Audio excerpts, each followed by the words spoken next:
What's up, everybody? Welcome back to another Pitching Ninjas Top 5 Filthiest Pitches of the Day, Postseason Edition. We're going to kick it off with our honorable mentions. First, I have Aaron Ashby as the opener for this elevated heater. And next, Trevor McGill for this 99-mile-an-hour heater. Lastly, Roki Sasaki, who did not pitch well yesterday but had these filthy splitters. My top 5 filthiest pitches of the day yesterday. At number 5, Jared Koenig for this curveball, picking up a sword.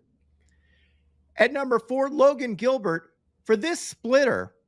He's had only 526 RPMs, and you can almost count them on this ISO look.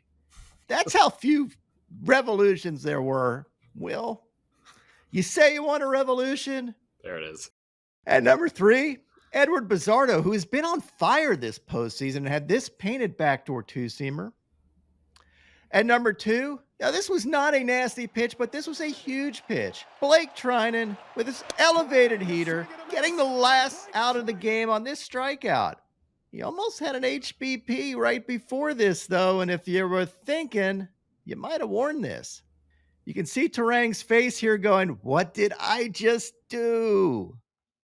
Why did I not wear that? And at number 1, Blake freaking Snell in one of the best postseason outings you will ever see. Let's give him a round of applause. This is absolutely ridiculous stuff. He had 10 strikeouts, no walks, giving up only 1 hit, and that 1 hit was promptly picked off of first base. After the game, Snell said he studied his base running technique and kind of knew he was going to be able to pick him and did. Very prepared Blake Snell. He picked up 14 swings and misses on his changeup this game. He painted with his fastball, had this nasty barrel-locking curveball. Just total filth. This was the first time that any MLB start in postseason history had 10 strikeouts and fewer than 2 base runners.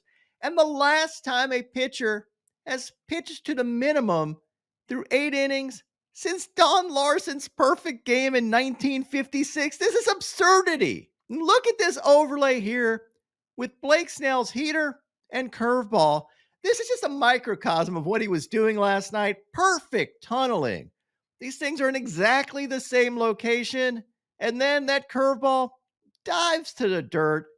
Fantastic stuff by Blake Snell.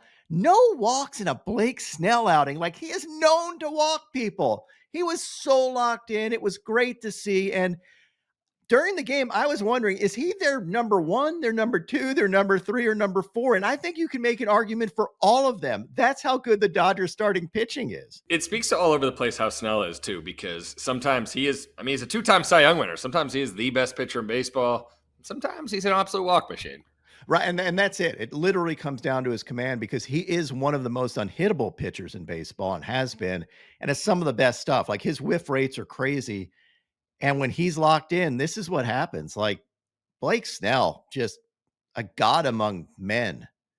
Now, on the Ninja Notes, in the first game yesterday, this was ridiculous. I thought Doug Eddings had a horrible game, missing every borderline pitch. Here, Trey Savage gets totally robbed on this pitch to Rosarena. Rosarena's walking to the freaking dugout. When a hitter walks to the dugout, just ring him up. It's not that hard to do. Infuriating. If the batter is walking to the dugout, that honestly should be an automatic. Just okay. It should be. Like, look, you gave up. I get it. It's a strike. It's a strike. It's a perfect pitch. And then Logan Gilbert promptly got robbed too. Like, this wasn't a one-way robbery. This robbery happened on both sides. And thank God we're going to go to some challenge system because this can't happen in big games. And then we also had perhaps the craziest double play I've ever seen. Like, real time, I had no idea what was going on. This was pure anarchy. But you can see here, get a ball, it hits off the glove, hits the wall. The runners have no idea what's going on.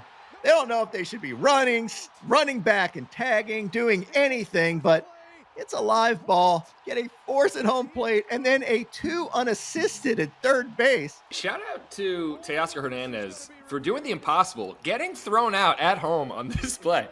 Under absolutely no scenario can you get thrown out at home here. But he didn't know what to do. Like, they were saying, do you, like, I get it. Nobody knew. Yeah, but being on third is the exception. It's the one place where no matter what happens, you leave the second it hits the guy's glove and you can walk home. I totally agree. It's like there's not any. The ball's 410 feet away. He only had to go 90 feet. He didn't have to leave early. He was going to make it if the ball bounced to the ground, and he could have run the second that the ball hit the glove. Yes, that is totally true.